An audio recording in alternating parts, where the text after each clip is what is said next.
What kind of things can you put on social media like Facebook? That's a really good question. So think about it. Is it going to affect you in the future? If you tell someone your favorite pet's name, it's probably not going to affect you 5 years from now.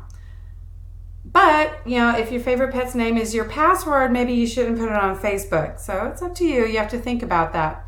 Make sure that the information you put on social media is correct. Don't just share stuff that is junk or you don't know.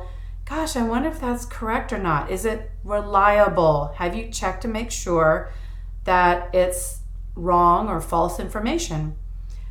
Don't put your mailing address out there on Facebook, guys. Anyone can find you.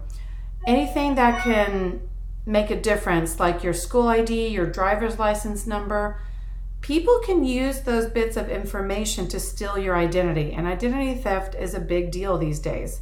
Do you want someone calling you? Just anyone? Don't put your phone number on there. Always go to your privacy settings and make sure that you've got it locked down. You need to check this occasionally. And also, if you don't have permission to put your friends' photos or someone else on the internet, then don't do it, because they might not want their picture on the internet. Please think about things before you post. First think, then post. Think first.